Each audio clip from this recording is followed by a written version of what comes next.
What is the explanation of how we acquired these crafts? There's crash retrieval, but then there's also ones that are intact. Remember, Lazar said that nearly all of the ones that he saw, except for one that had a big hole in the middle of it, all looked intact. It was as if they were dug up at archaeological sites, or there were gifts, like throwing a cell phone into a chimpanzee cage. Here you go, crazy humans, knock yourself out. Let's see how you do with this. That they're just left there for us to find, and as a challenge to us, I guess.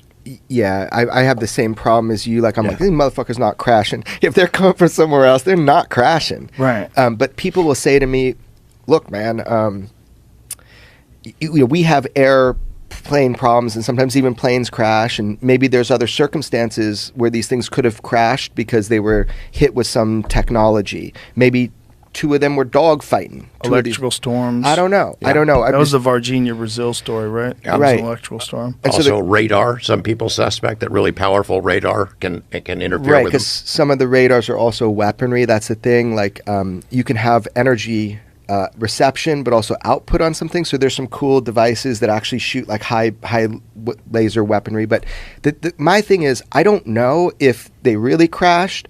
George is kind of edging towards maybe archaeological digs, maybe gifts.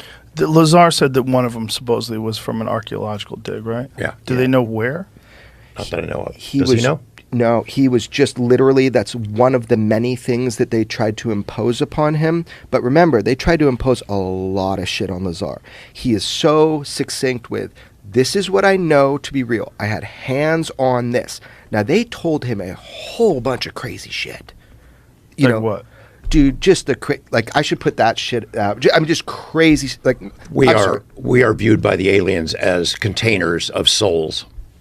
I mean, you're not going to tell a guy working on propulsion that. So he was able to sit down for a brief time and go through a document, like a huge briefing document. In there, he saw they said was a biological biopsy of an alien. Like he didn't care. He was going to the propulsion part. Mm-hmm. But they told him so much wild stuff. He's like, this has to be a joke. But then when he said, he differentiates. He goes, but you can't fake, he said, what I saw. You can't fake your hands trying to get close to the reactor and not being able to touch it. You can't fake something that big lifting like that. So he says, I know for sure what I worked on was not from here. But he goes, everything else they told me, it was words on paper. And I respect that about him. And maybe they wanted him to leak it to John Lear. Remember, he's like friends with this guy, John Lear, who's like already on their radar. The best photo of Area 51 from lake level ever was 1977, the year I was born. John Lear's kicking it out there, stirring up shit at Area 51, taking photos. So he does a whole panoramic of photos of Area 51, sees a truck coming from a distance, being John Lear, takes the roll, puts it under his ashtray, puts in new film, snaps it again. They confiscate his film. But he had some underneath his cigarette lighter or whatever. And he actually gave those to me. So I got the best shot of Area 51 you'll ever see from lake level was by John Lear. Now, Bob knew John. That's where all the conspiracies come in, because John's like this UFO nut, the godfather of conspiracy. But How did Bob meet John? Well, this is your turf. Yeah. Through a guy named Gene Huff, who was This is post-exposure, He met him before he worked out there.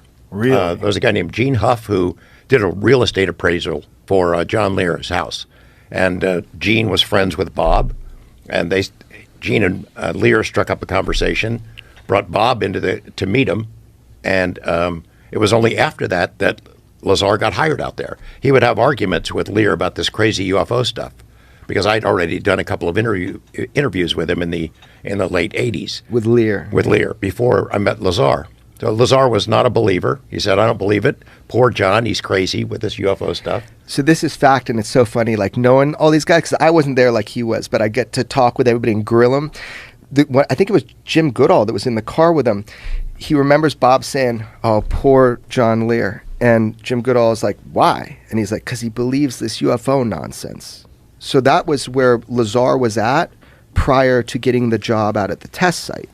Is he didn't believe any of this nonsense. In fact, so much so that, remember, I think he told you when he first went in, they had a little decal of an American flag on the saucer, and he thought, oh, those idiots, everybody thought UFOs were from outer space and they're ours, you know? Right. And then he quickly realized, wait a second, that, you know, this can't be ours. It's fascinating to see now that Dave Grush has come forward and give some credence to, we have reverse engineering programs, we have a crash retrieval program, aerospace companies are stashing this stuff in some hangar somewhere. All the stuff that Lazar said as being true, they now say, oh, gosh, I guess it is true. But that Lazar, he's still a liar. We don't believe him. You know, you have to kind of do some mental gymnastics to do that. Yeah.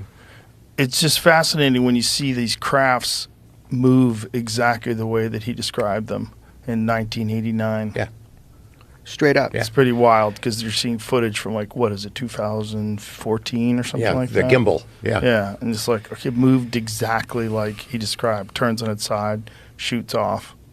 So that's a common thing, is Bob Lazar must be the luckiest con man on planet Earth to get so much shit right over all these years. What's that?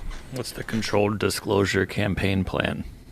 What is this from, Jimmy? This is listed at the bottom of that document. They're talking about the NDAA for 2024, and this is the UAP section I've been reading through. Controlled disclosure campaign with respect to unidentified anomalous phenomenon recorded records originated prior to review board termination.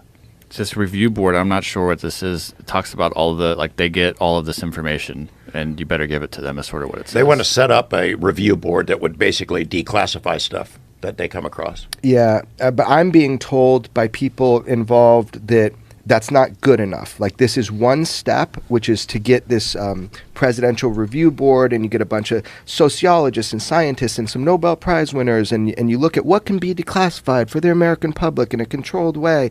And that's really nice they're doing it, but everybody on the inside that I know is like, we need a church-style committee. It's not okay to just have a disclosure panel. You need oversight. And to get that oversight, we need access.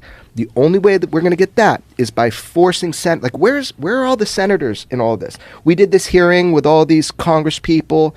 Where are all the senators listening to the public being like, okay, I'm going to get after that? They're the only ones with the power to create a church-style committee. Where are the senators right now? And so that's really, this language is so important. I hope people go look it up and they read it, because it's just astonishing when you hear what they're actually doing. And I think it's a good step. I find this one a little weird too. The exercise of eminent domain. Yeah. They can go and take anything from anyone who's got anything. Yeah.